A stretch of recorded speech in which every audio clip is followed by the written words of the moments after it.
Good morning, Archer. I hope that you are well. As many of you already know, today is Armistice Day, and it marks the ceasefire that ended the First World War on the 11th hour of the 11th day of the 11th month in 1918. On this date and time, every year, we hold a silence to remember the servicemen and women of our armed forces.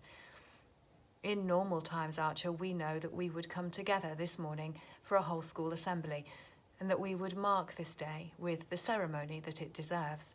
But we know that these are not usual times. But it is incredibly important that as a community, we do still respect this day that marks the sacrifice that so many gave for us to live in the life of freedom that we now enjoy today. In the First World War, there were around 20 million deaths, 21 million wounded worldwide. In wars since, there have been many more deaths and many more wounded, both physically and mentally. Those numbers feel hard to understand, hard to hold, and it's right that they feel hard.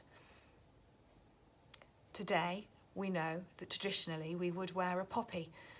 It's been hard to get hold of those poppies this year because of the coronavirus pandemic, but many of us are fortunate enough to have poppy brooches and other things that enable us to show our support and our recognition for Armistice Day. The poppy was first adopted as a symbol of remembrance in 1921, and it is worn traditionally every year to show that we remember, that we have not forgotten. Poppies grew on the battlefields after the First World War had ended, and they were described in a very famous poem called In Flanders Fields, written by a Canadian medical officer called John McCrae. And he had served in the First World War. And this is the poem that he wrote. It will undoubtedly be familiar to many of you. It is beautiful. In Flanders fields the poppies blow, between the crosses row on row, that mark our place, and in the sky the larks still bravely singing fly, scarce heard amid the guns below. We are dead, short days ago. We lived, felt drawn, saw sunset glow, loved and were loved, and now we lie in Flanders fields. Take up our quarrel with the foe, to you from falling hands we throw. The torch be yours to hold it high, if ye break faith, us who die. We shall not sleep, though poppies grow in Flanders fields. So ever since 1921, the poppy, linked to that poem and to the beautiful fields that still exist across northern France and Belgium, has become a symbol of remembrance. The money raised from these donations every year is helped to support servicemen and women who are still alive, whose lives have been changed by conflicts that they served in. It helps veterans who may need to find a new job or somewhere to live, or any other support that they may need. It's also used to help those whose loved ones have been lost because of conflicts and war.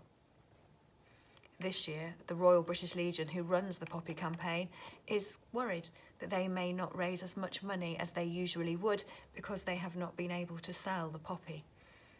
Usually on Remembrance Sunday, which happened on the Sunday just past, there would be a huge service of remembrance at the Cenotaph in London. That's a large memorial near the Houses of Parliament in 10 Downing Street, and it was originally built as an act of remembrance at the end of the First World War. This year, of course, that service had to be really scaled back, but members of the royal family and the Queen did still attend to ensure that wreaths were laid and that we were respectful. We all know that this year is no ordinary year, and so it won't surprise you that we had to scale those things back, or we're not able to do the things that we would like to do today to remember. But what I would ask is that we do take the time to remember, take the time to be grateful, take the time to acknowledge that sacrifice. Today, along with everybody in our country, we will mark the national silence at 11 o'clock. A bell will ring at 11 and your teachers will ask you to stand silently behind your desks, and a bell will ring again a minute later. Please respect that silence. Please bow your heads. Please do what is appropriate for those who have given so much for us. I look forward to being able to do these things properly with you very, very soon. So I shall finish our assembly this morning with a poem that is very dear to my heart, which is by Lawrence Binyon, and many of you will be familiar with it, For the Fallen. I shall just read an extract from it. They went with songs to the battle, they were young, straight to the limb, true of eye, steady and aglow. They were staunch to the end against odds uncounted. They fell with their faces to the foe. They shall not grow old, as we that are left grow old. Age shall not weary them, nor the years condemn. At the going down of the sun, and in the morning, we will remember them. I look forward to sharing your respect today with those that have given so much for us. Thank you, Archer.